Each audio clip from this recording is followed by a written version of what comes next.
Good morning, everyone, and a very warm welcome to the final day of AEF 2020 at the Digital Energy Festival. Many of you will know that last year we were delighted to host AEF in the wonderful city of Lisbon, and we very much enjoyed it there and enjoyed working with the Portuguese government. So it very much gives me great pleasure to introduce to you Nelson Lage, who is the chairman of the board of directors of ADENE. And the session this morning is the role of an energy network in Portuguese-speaking countries. I hope you enjoy the session. Nelson, over to you.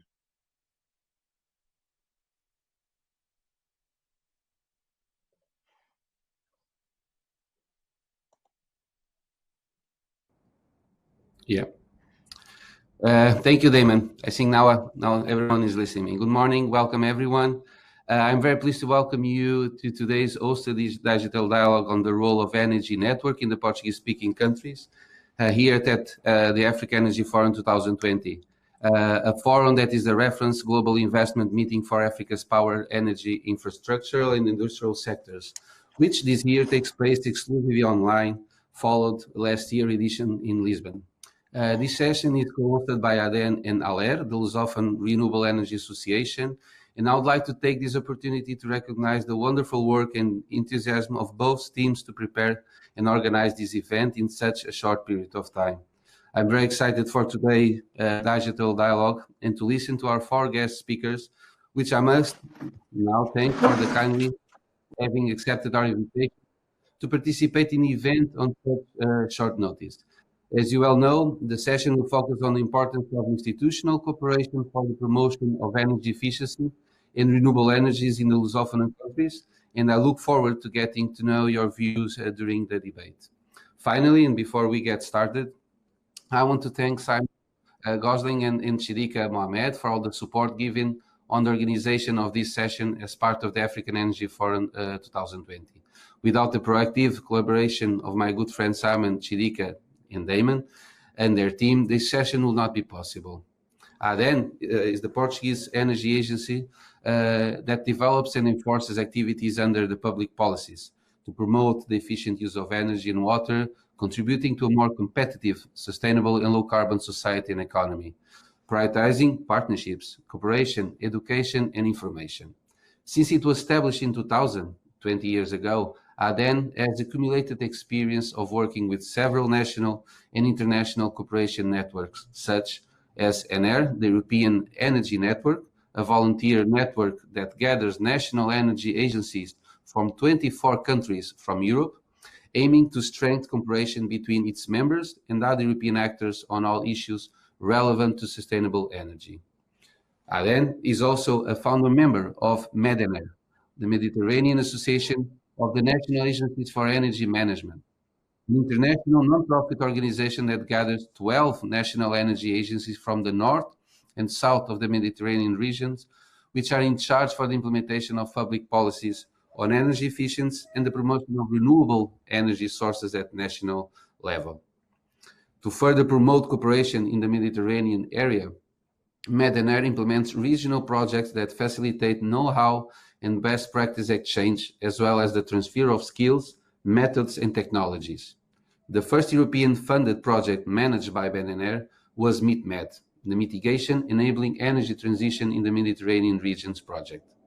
The first phase of this project intended to support regional cooperation and promote energy transition in the southern and eastern Mediterranean countries. The second phase is now under preparation and will focus on promoting energy efficiency in the buildings and appliance sectors. ADENE's experience shows that, 1, institutional cooperation between organizations responsible for designing and implementing policies and programs is crucial for the promotion of energy efficiency and renewable energy. And second, the cooperation networks play a very important role by further promoting information and experience exchange. That's why we believe that the creation of an energy network supported by governments, multilateral and European institutions with national focal points, aiming to accelerate the implementation of energy efficiency, renewable energy policies and measures, is a huge opportunity to increase cooperation on energy between member states of the community of Portuguese-speaking countries. A few examples of potential collaborative activities fostered by such a network could be: 1. National and local roadmaps and plans on energy efficiency, solar and wind energy, such as the Sustainable Energy Access and Climate Actions Plan promoted by ADENE within the Covenant of Mayors for Sub-Saharan Africa since 2015, and others. 2. Capacity building on energy stakeholders, such as the training courses developed by ADENE for the Center for Renewable Energy in the Industrial Maintenance CERMI at Cape Verde in 2015. 3. Pilot projects on specific technologies and applications fields like biomass, solar energy, and energy efficiency in buildings, such as the project Fumucaba, development of sustainable household energy in Bissau, supported by the European Union in 2017. And last, exchange of experience and information between national and local actors, such as the City Partnership Initiative that ADENE is currently promoting for the Mediterranean area. To conclude, climate emergency requires immediate action by everyone. Countries and cities must work together to implement future-proof solutions to accelerate the energy transition and to become sustainable territories to address the challenges brought by climate change. Portugal is about to assume the presidency of the European Union. In energy and transatlantic and cross-continental relations will be very present. As recently noted by President-elect Joe Biden, climate change is a challenge that's going to define our future, and this challenge will be a once-in-a-century opportunity to promote and to protect our planet for future generations. What a huge change to America, its position in the energy global arena and the global geopolitics. Therefore, we must act now, together, with multilateral, transnational, and transatlantic approach based on humility, respect, mutual help, cooperation, and willingness to make things happen for the good of our citizens and the future and sustainability of our economies and planets. Let me once again welcome you all and extend to you my best wishes for a successful and fruitful session. Thank you very much to all. Thank you, Simon. Thank you, Shirika. Thank you, Damon.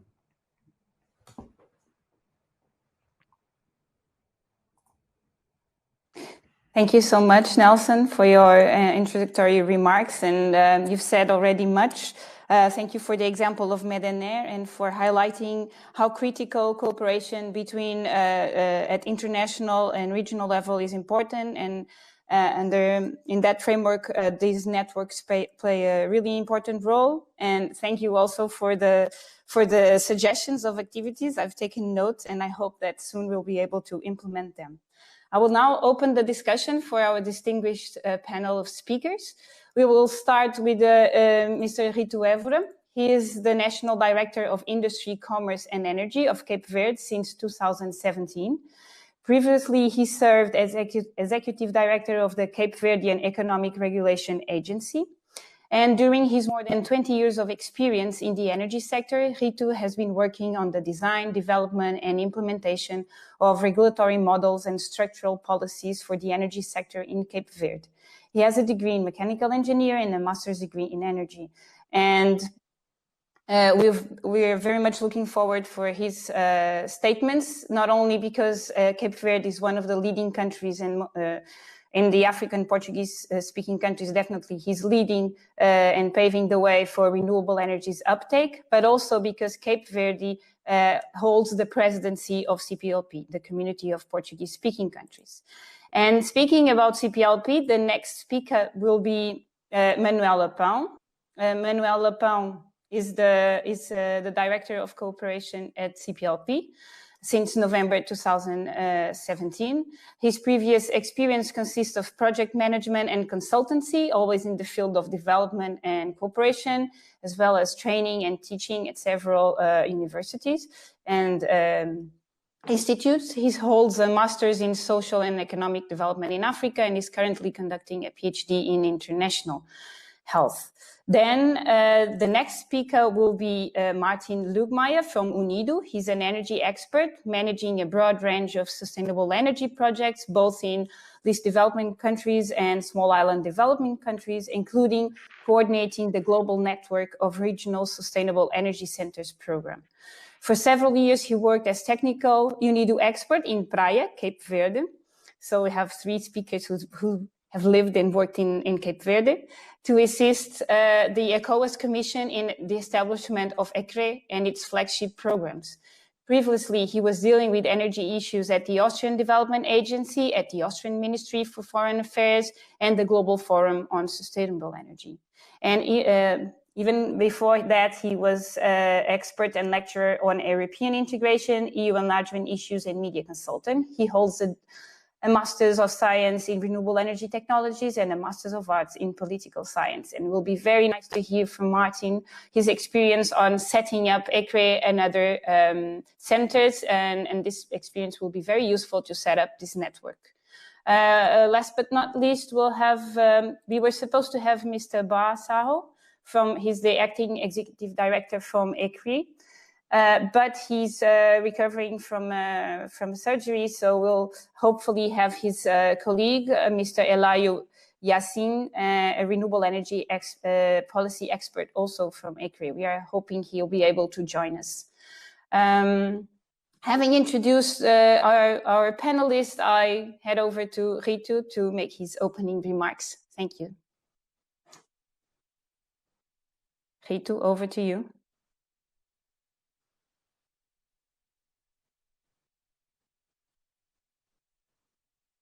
Okay, so I think Ritu is having a bad internet connection, so maybe I will skip his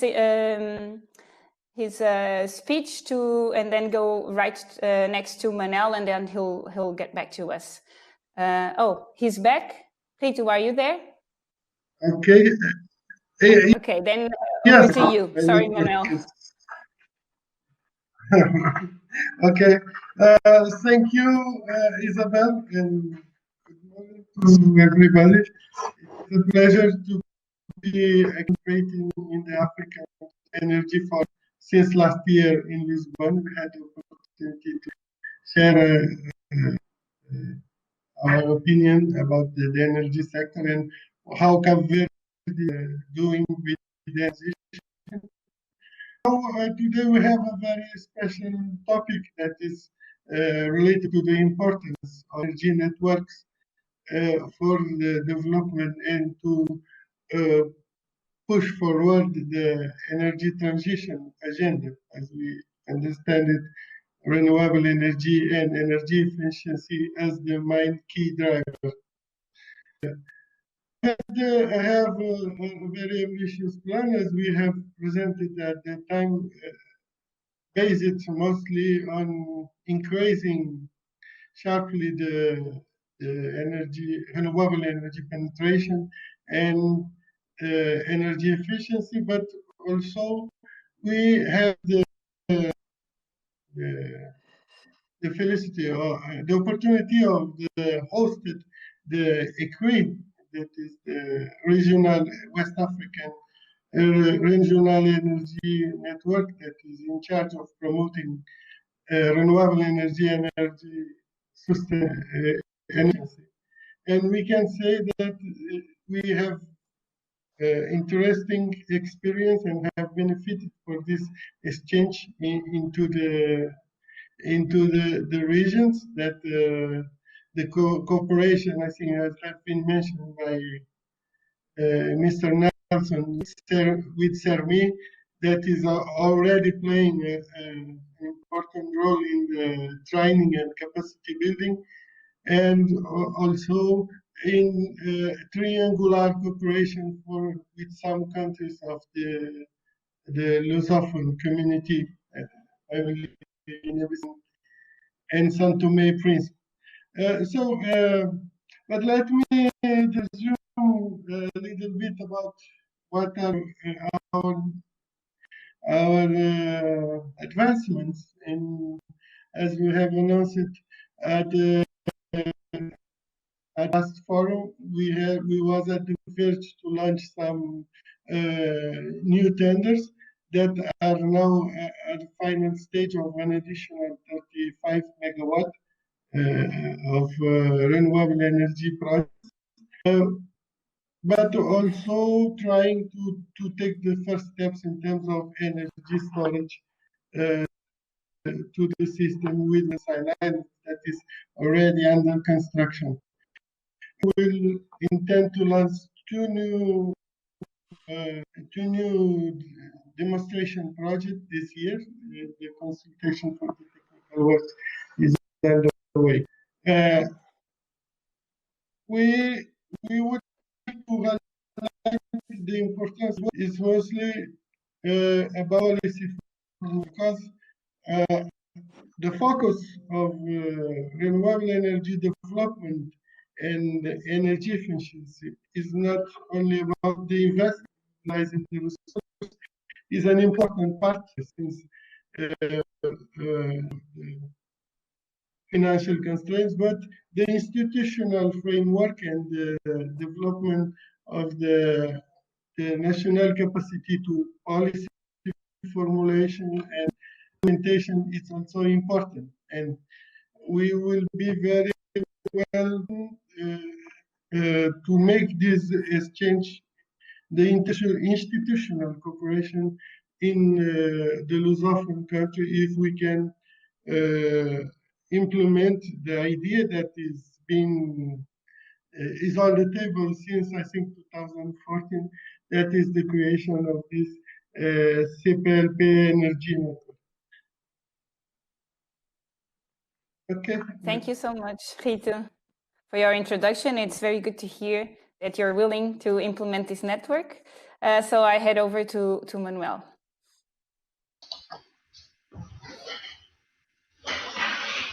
Okay, thank you. Good morning to you all.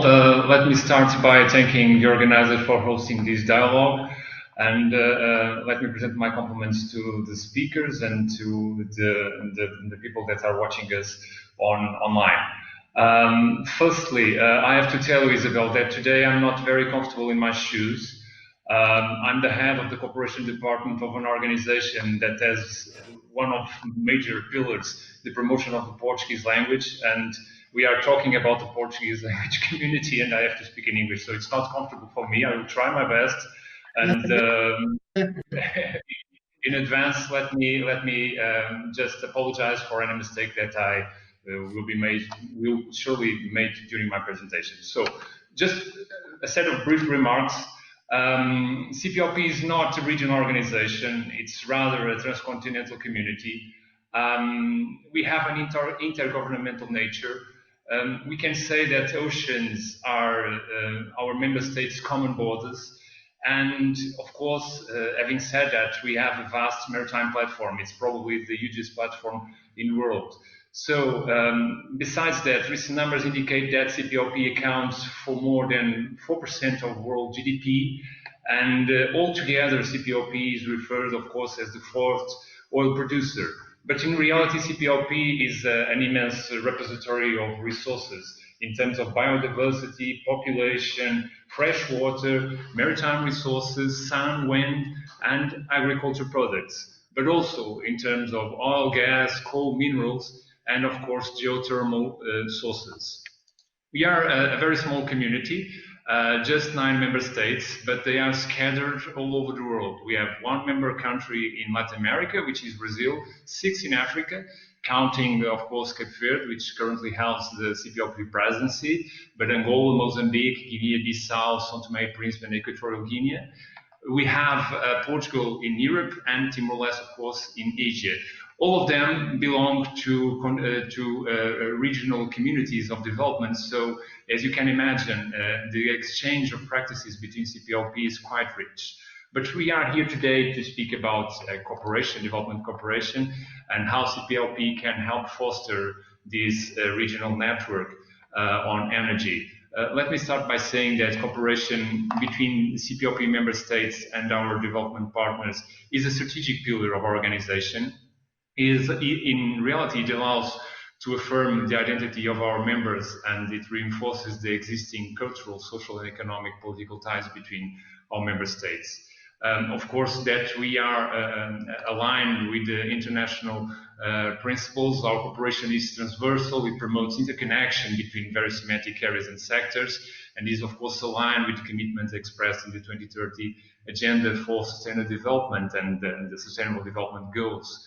Our development cooperation is integrated, is coordinated, and I can say it is harmonized in a steady fashion, and it's based in several elements. First, the priorities defined by our member states, the initiatives that are programmed by our statutory bodies resulting from our medium-term strategic vision, the strategies that are approved by our sector ministerial meetings, and of course the priorities of our pro-temporary presidency. To discuss all of this, we have placed several instruments, both at the strategic and operational level, and they try to produce this kind of coordination. We have our medium-term strategic vision, we have our development cooperation strategic document, we have our strategic cooperation development plans that are approved in these ministerial meetings, and of course we have the program of the CPLP pro-temporary presidencies.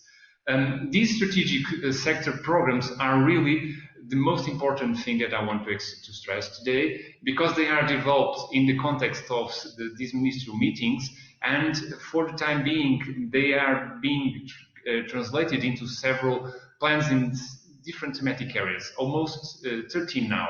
We have strategic development cooperation plans on health, on food security and nutrition, on environment, on the ocean, on gender, on youth, on tourism, on science and higher education, on education, culture, child labor, and of course we have a development cooperation plan on energy.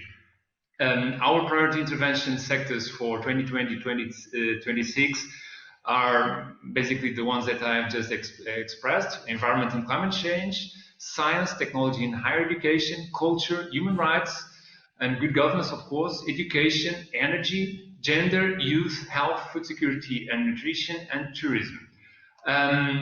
Regarding cooperation in the energy sector in CPLP, it is really one of the most recent areas that we work cooperation in. The ministerial meeting was just created in 2015. The first ministerial meeting took place in Portugal, in Cascais, in 2015.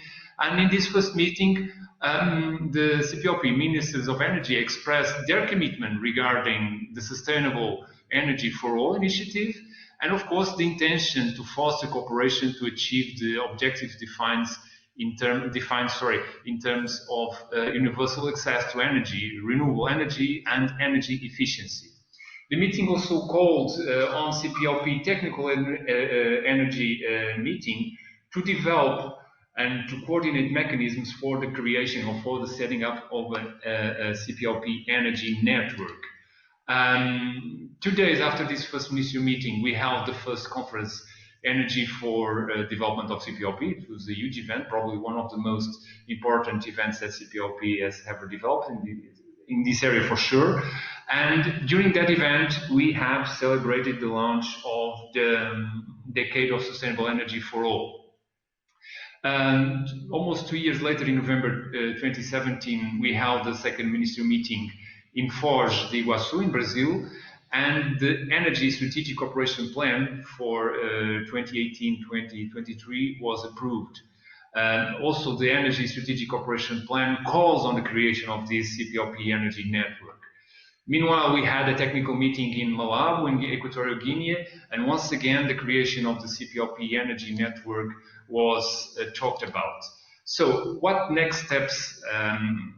Having in mind the delay in the political debate in our community on these issues since 2017 that we haven't discussed anything, and the degree of implementation of both the Energy Strategic Cooperation Plan and this ministerial action plan, I do believe that CPLP requires to assess and to monitor what we have done so far. And we feel also that it's paramount to resume a technical or ministerial meeting, at least to evaluate and discuss the deliberations approved in the last ministerial meeting. This network is not, it's an example that we have already in CPLP in other areas. The most efficient example perhaps to present is the creation of our CONSAN, which is a council that advises our heads of state and government in the area of food security and nutrition, and it sits at the same table, both the official representatives coming from ministries of agriculture and rural development, but also observers from CPLP, from the civil society, the academy, the parliaments, the private institutions, and hopefully in the near future, representatives from the municipalities. So it's very important to have this dialogue at the CPLP table in order to express what we could do in the future in this area, in this important area for the CPLP development, which is energy. Thank you, Isabel. Thank you so much, Manuel, for this overview of cooperation under CPLP and these important examples showing us that this is something that CPLP has been hosting and it's their core expertise. And we sincerely hope that you can extend the scope of your cooperation for energy with the creation of this energy network for CPLP countries. I now head over to Martin, but before that, let me welcome Mr. Yassine Elayo from ECRE, who's replacing Mr. Basaho. But first, let us hear from Martin and Jensek. And hello. Be sharing with us some slides. Go ahead, Martin. Yeah, thank you very much. We just wait a moment until the slides are online. I would like to thank you for the kind invitation of CPLP and ALER to this dialogue. I just can confirm that how important it is to work through networks, because networks are the ones, networks of people, networks of stakeholders, they are the ones who make the energy and climate transition going over the next years, and there's not much time to lose, because during the next years, it will decide whether we will achieve the Paris climate goals or not. So basically, I will go now through a short presentation where we will try to answer the question whether is there a joint makerspace between the so-called global network of regional sustainable energy centers and the potential network to be created by CPLP and ALER together. Yes, my name is Martin Luckmeyer. I think I was introduced. I'm working for the United Nations Industrial Development Organizations. Maybe briefly on our organization, we were created in the 60s. Our core mandate, we are one of the few UN agencies which are working with the private sector, and we are dealing with industrial developments. Our core mandate is, our ambition, our aspiration is to help developing countries in moving forward to inclusive and sustainable industrial development. We do that usually in 4 different areas. So we help to create shared prosperity. We advance economic competitiveness. We build institutions and knowledge, like we want to build here a new network, particularly for the Lusophone countries, and we safeguard the environment. So basically, I myself, I'm from the energy department of UNIDO. So we are always entering with the perspective, how can we make industry more competitive by introducing renewables or energy efficiency, low carbon solutions. And on the other hand, a very important aspect also for the Lusophone countries is, because they are all developing countries, what helping those countries to really benefit from this energy transition, because it means not just importing services and products, it means also that you are part of the value chain of manufacturing, assembling of these new innovative solutions. And I think the African Energy Forum is particularly dealing now with the issue of digitalization, Industry 4.0, which is very important aspect to also that countries are benefit from the value chain of these products and services and not just using them, importing them. So basically today, I will give you now a short overview on the global network of regional sustainable energy centers. So this network was evolving over the past 10 years. It's based on the principle of regional integration. It was inspired actually by also the example of the European Union, and going forward, like Nelson mentioned, also building up a policy framework on regional level and moving the countries equally forward in terms of renewable energy and energy efficiency. So basically, in this network, what we're trying to do is we try to create regional accelerators for the energy and climate transitions. So these centers which we are creating, they are not owned by the United Nations. No, they are owned by the regions themselves, usually by the regional economic communities like ECOWAS or SADC, or the Sistema de la Integración in Central America.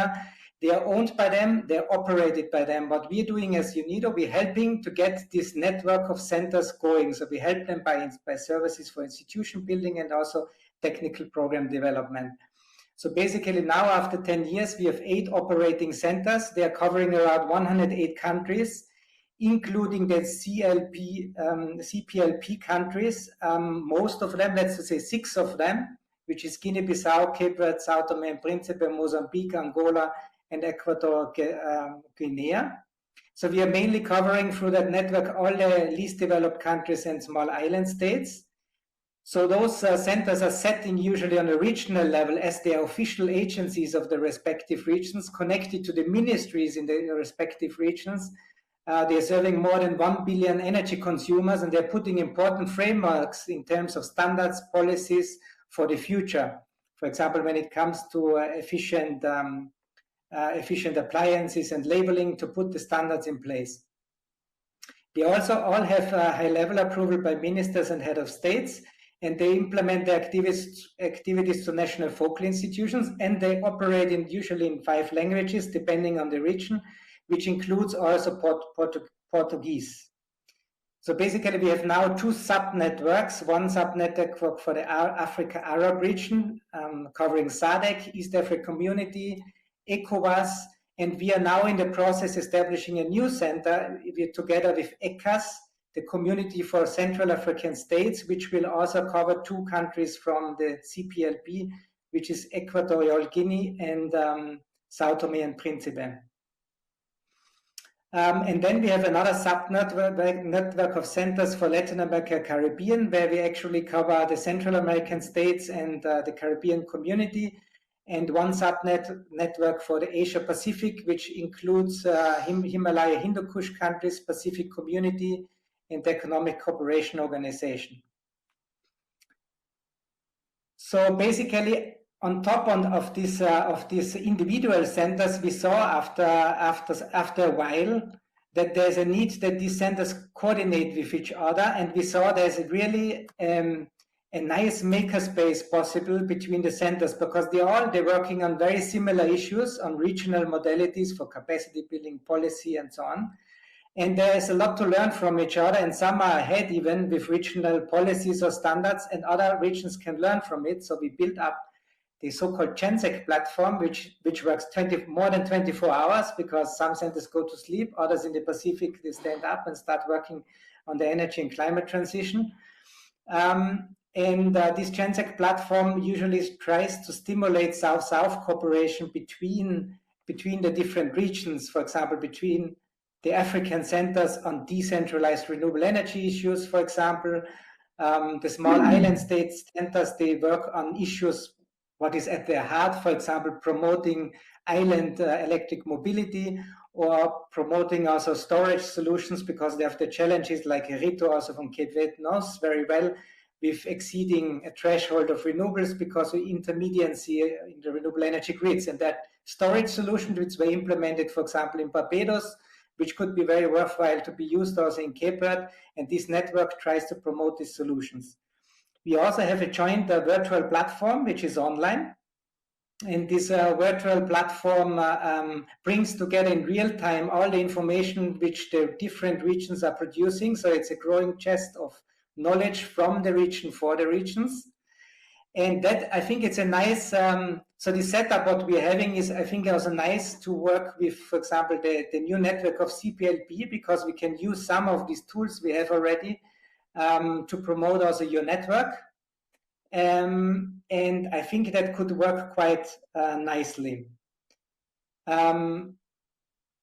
I will not go into detail now of what are the benefits of regional energy and climate cooperation, but I think there are a lot of benefits because you can accelerate equal process between countries. Sometimes in some regions, some are behind, some are in front.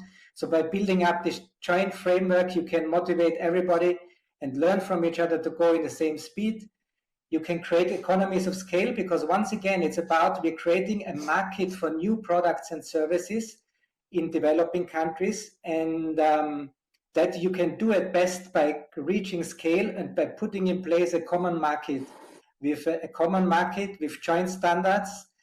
And that links also to the conference again of the Africa Energy Forum, where because the African Union currently works on a harmonized market for products and services for Africa to keep the value within the region.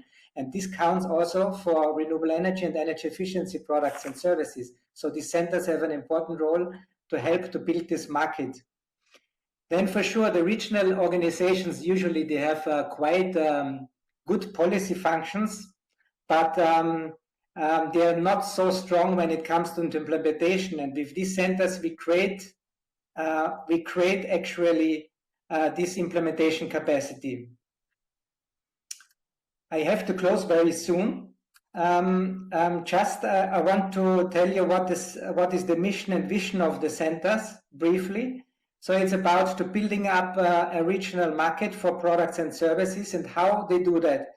They do that by promoting, by addressing the barriers which exist for these markets. So usually on the supply side and the demand side of these markets, we're having quite some barriers related to policy, knowledge, qualification, certification, awareness, entrepreneurship, and innovation. And these barriers, the countries try to address nationally, but not with the same speed as we heard. So these regional centers, they come up with common joint regional programs to address these barriers in those areas which I was mentioning, and to move jointly forward. And there are a lot of examples the centers have already done, which could be also worthwhile to implement together with CPLP. And finally, it's about also what the regional centers are doing is introducing new products and services into a market. So there's need to innovate, to demonstrate and replicate. And that you can do very well with regional cooperation. So that was it now from my side. The GenSec, if you have any questions, you can contact us. Obrigado. And the sun never goes down in the GenSec because we are covering nearly the entire globe in the meantime. Thank you very much. Obrigada, Martin. Thank you for this specific example of how cooperation works and how each country can benefit from energy transition, and we have to make sure that each and every country benefits from and can be part of the value chain, and also giving capacity building and supporting this implementation capacity you mentioned. So we know, so you've mentioned all the centers overall and how you cooperate, and now we'll dive in to ECRE, one of the centers supported by GenSec and the first one to be implemented.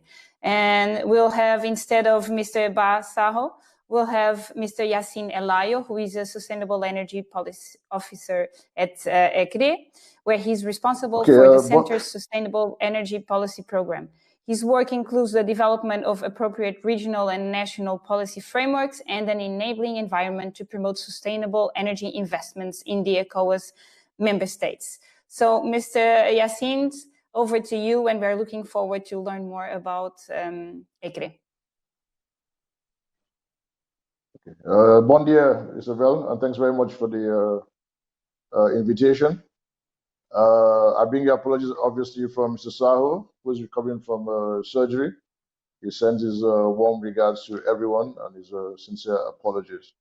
So I bring you greetings from ECRE. We're based here in beautiful Praia, Cabo Verde, a prominent member of the CPLP. For those who don't know, ECRE is a specialized institution of ECOWAS, the Economic Community of West African States. We were established in 2010, and basically our mandate is to promote sustainable energy markets in the West Africa region. We have basically 4 priority areas of intervention: policy and regulatory frameworks, capacity building, knowledge management, and of course, most importantly, investment promotion. Over the years, we've worked closely. UNIDO obviously is a great friend of ECRI. They were instrumental in the establishment of ECRI, and over the years, we've. I mean, when we came in, you know, the background was obviously a region of over 300 million people. Access rates were below 50%. Energy security issues, climate change, and the rest. And there was a need by ECOWAS authorities to establish such a center to address these challenges in a holistic and coordinated manner. So the center was established, and from the get-go, we understood that it was important to put in place policy frameworks in place. If you're going to make a difference in the sector, we need private sector participation, and for that to happen, the rules of the game have to be clear, and the political signal that the region is open for business had to be in place. So we did a baseline analysis reports that showed us where the region was, and based on that, we were able to build consensus regarding regional targets where the region aspires to be in 2020 and 2030. So with the help of UNIDO, the European Union, and other partners, Austria and the rest, we're able to develop regional policies for the region. And we had, I would say, ambitious targets for 2020 and 2030 for renewable energy and for energy efficiency. Obviously, now in 2020, we see that we're not, we didn't quite meet our targets. But I think the next decade, 2020 to 2030, is critical for the region. So in terms of the regional targets, what we did was, a top-down approach. We went back now to do a bottom-up to say, okay, how can individual member states contribute to the regional targets? We went on further to work with member states to develop corresponding action plans, and over time we see the member states also were developing national policies and instituting these targets. But we see that really there's a policy, there's a gap between an aspiration and what is actually happening on the ground. So our work continues in terms of creating a living environment for investment. Obviously, the socioeconomic situation, the global investment climate, obviously impacts on the ability of member states to attract investments, to guarantee such investments, and give comfort to international or local investors in the sector. So our work in terms of institutional cooperation, obviously we are a prominent member of GNSEC that Martin leads. We're happy to be part of that network and to share our experiences. Over the years also, we've been able to do a lot of regional concerted actions where we bring together member states to share experiences, learn from each other what one person is doing, what member state is doing, and promote a healthy rivalry between member states. And I think about 3 or 4 years ago, we established the ECOWAS Sustainable Energy Forum.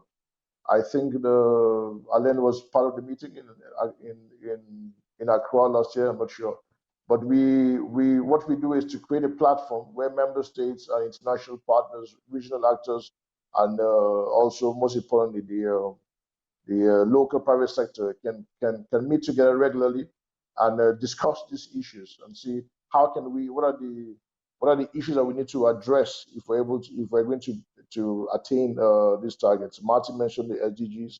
2030 is critical for our region, for the world, and we have to see how we can really engage in terms of implementing our priority energy projects and creating an ecosystem where projects can happen, and getting all the stakeholders together to move this agenda forward.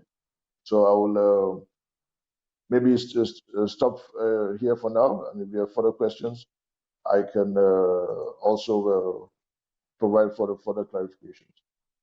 But in terms of our work with CPLP, obviously in ECOWAS, we have two prominent members, as I mentioned, Cabo Verde and Guinea-Bissau. We've done a lot of work here, and when we came to Cabo Verde, obviously at the time, they were the leading nation in ECOWAS, and I think it was a natural home for ECOWAS to have ECRI set up in Cabo Verde, and we are grateful to our host country. They continue to lead by example in terms of what this island nation can do, and I think it's a lesson for the rest of the region. We've organized several study tours to Cabo Verde for member states to come see, not just see in presentation, but to see actually in reality power plants in solar and wind that have been done, the ambitious policies that were established in Cabo Verde and the rest. In Guinea-Bissau, also we're working also with UNIDO and with the Jeff. We've done several mini-grid projects there as well, and I think that the experience that we learned from each other has been able to drive these countries forward. On the SITS doc, also we've collaborated with the SITS doc, Sao Tome, even though they're not part of ECOWAS, but we've also done some work with the Sao Tome, and I look forward to continued engagement with the PALAP countries and the CPLP, and how we can move this sustainable energy agenda forward. So thank you very much.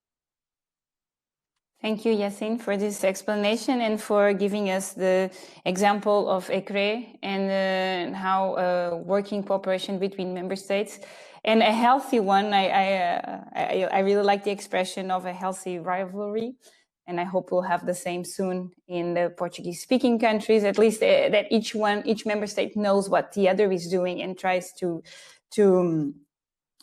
include the best practices and learn from each other's experiences. Now I will start with the Q&A. We've received already 2 questions. So one question that I would like to make to all of the panelists, so whenever you start speaking, please address this one, is what are the main outcomes? So for each one of you, what are the main outcomes you would like to see from these energy networks, and how can you measure such programs' success? And then there's another one that I will later ask to Nelson, because it's more about the Portuguese companies. So I will invert the order, and so I will go back to Yassine to ask him, taking into account your experience in ECRE, what kind of advice would you give CPLP, would you give us, ALER, and would you give the member states for the creation of this sustainable energy network of CPLP?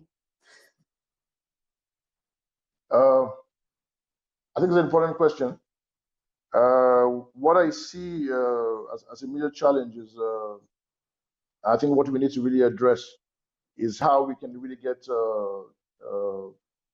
we can deepen the collaboration between the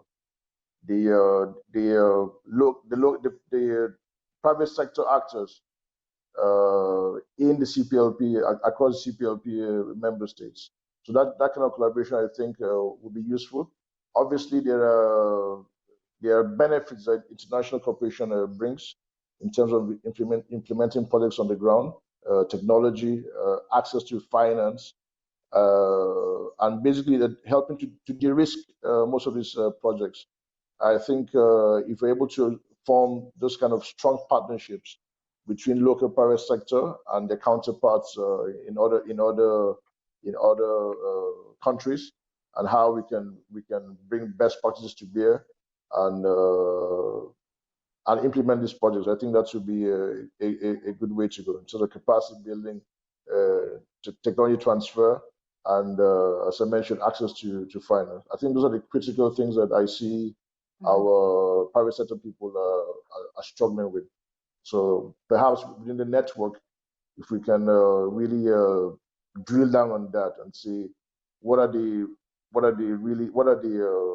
practical challenges that you are facing in terms of implementing projects you will see that across the board. These are the key things. And if we can address those issues and forge greater partnerships, I think we can really see a huge difference in the years to come. Thank you. Okay, Yassine, thank you. Then, Martin, you have all this experience of forging partnerships not only among the member states of each center, but also between every center around the world. As you mentioned, the sun never goes down. In terms of this, specifically about this network of CPLP countries, what kind of support could you or GenSec give us? Not only for the creation, but then afterwards for the activities. Mm-hmm. I mean, what we can offer to you is that we sign an MOU together with ALER, and I don't know whether we have one already with the Portuguese organization. I don't think so, but we could sign one, or if we have already signed one, we could define that as a joint activities between UNIDO, ALER, and the CPLP, for example. And we could offer you our experience, what we are having with putting up such networks, also including you into the GenSec activities, because we have already an infrastructure, an institutional infrastructure is in place, which is not owned by us as UNIDO. We're just setting it up, and then it's supported by a broad range of partners. Not these centers like ECRI, we are not a big financier of the ECRI, but we put together up the institution, and now it's supported by all kind of international partners. And similarly, we could do that also for, we could help you with establishing this network by using also the infrastructure of the centers which already exists. And when it comes concretely to activities, I mentioned these different barriers. I think the added value is really that, because in the energy sector, there's a lot of tools, publications, qualification programs are already around, but they're not translated in Portuguese, and they are not, like Emmanuel was mentioning, the language is very important. And if, I would also say, because I have worked in several Lusophone countries, the energy the countries in the Lusophone, they have their Lusophone way of the energy and climate transition, which is a bit different maybe than other countries take. And this unique way of doing the Lusophone energy and climate transition, we can build up through that network. And we can pull in the regional centers, but also we as UNIDO, we have a lot of other networks ongoing and projects ongoing. We can help through that. But I want to say something on the concrete things also, and I want to take some examples, because this cooperation is already, at least in our scope of cooperation, what we're having already to some extent happening. We worked with ALER on a mini-grid toolkit, for example, where we brought people from the different Lusophone countries together.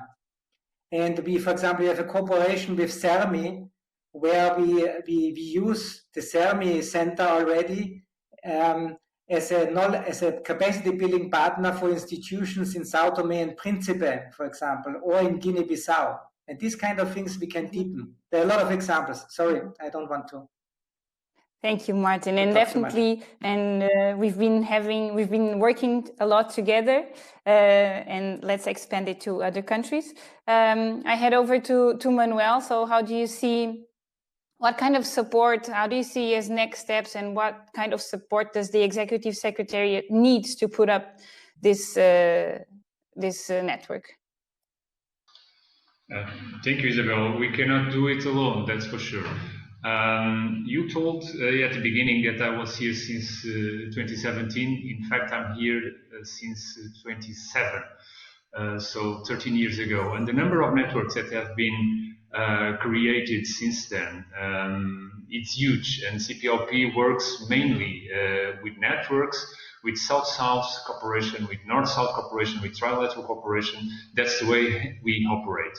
In this specific sector, what we need right now is to resume the political dialogue to see if the action that was taken in 2015 and then skipped out in the meeting of 2017 can be resumed. So we need to assess if the political will is still there if the opinion of the ministers has changed, because much has changed from 2015 to 2017, Ritu is probably aware because he was there, and you know that I was pretty annoyed when the former presidency changes the plan. That was not the plan that was created at the beginning. So we need to have the next ministry meeting held. And if the current presidency of CPLP can hold that meeting, that will be the scope to analyze these issues.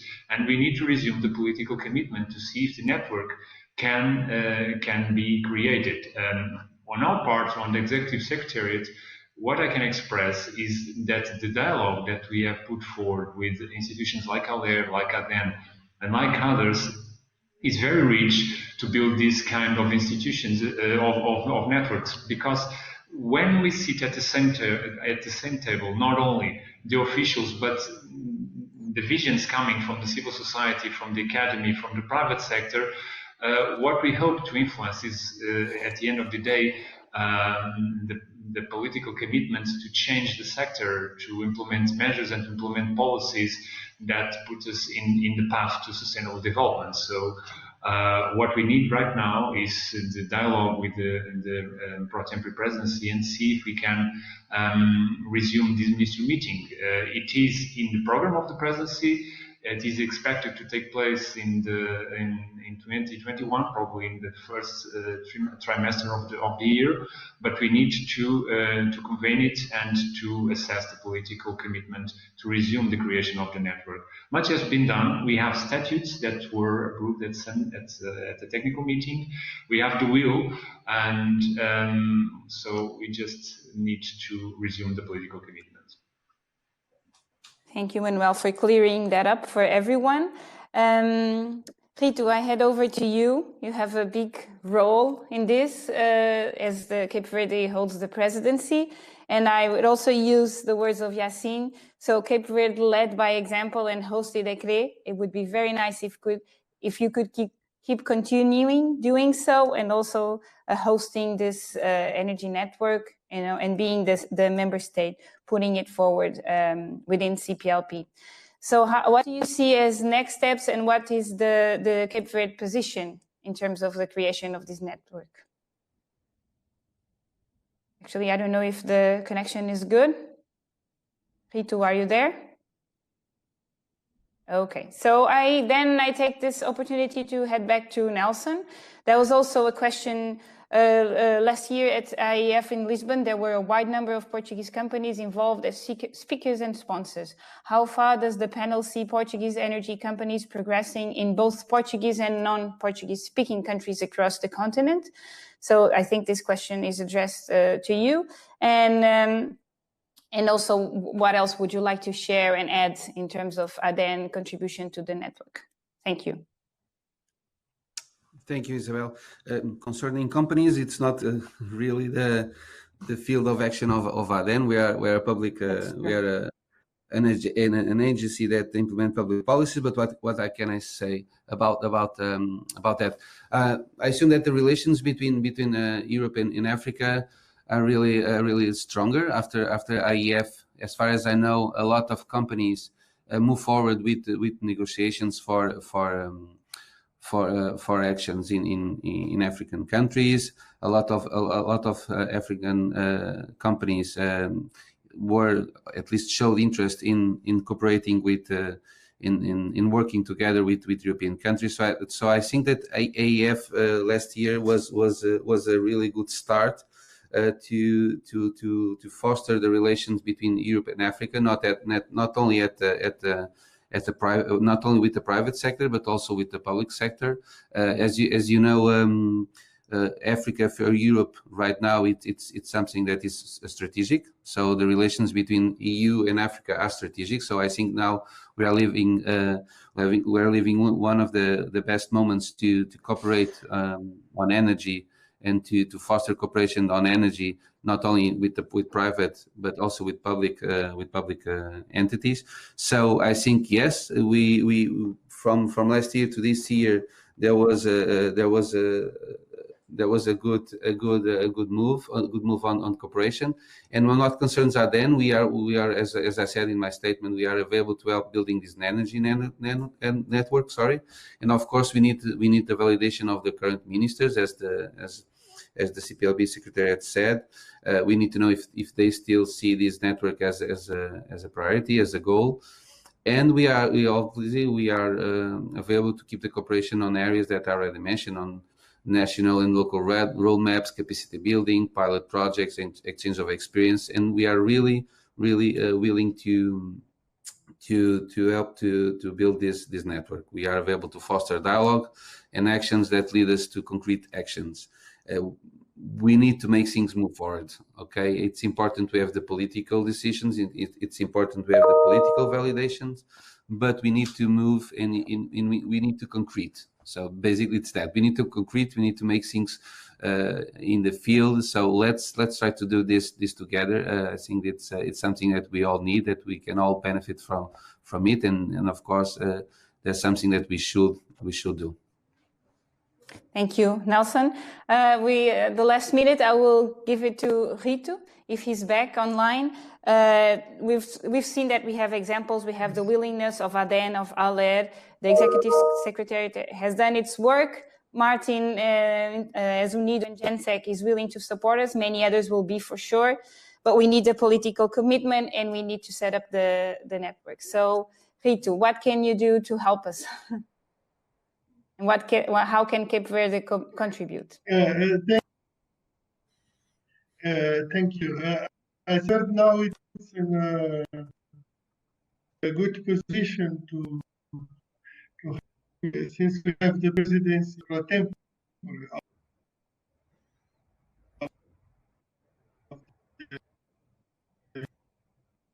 We're having issues with the internet connection.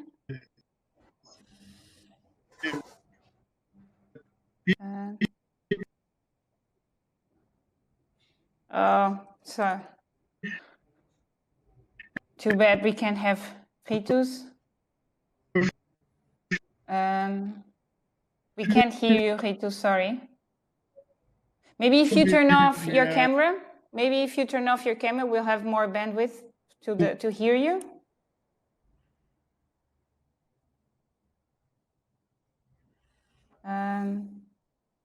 No.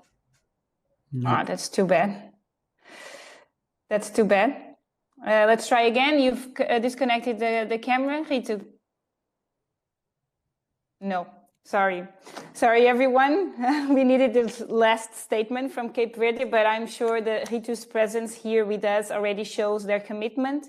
So we are looking forward for next steps. All of us will work together to make sure this energy network of CPLP is in place, and then we actually lead to concrete actions on the ground, so every citizen and every member state of CPLP can benefit from the energy transition, and we can reach the ODS number 7 of having energy access, universal energy access. Thank you everyone for joining us, all the speakers and all the ones who were at home or at their offices listening to us. And we look forward, and you have our contacts, and let us know if you want to cooperate with us and be part of this network. Thank you so much. Thank you. Thank you. Thank you. Thank you. Obrigada. Thank you very much. Thank you.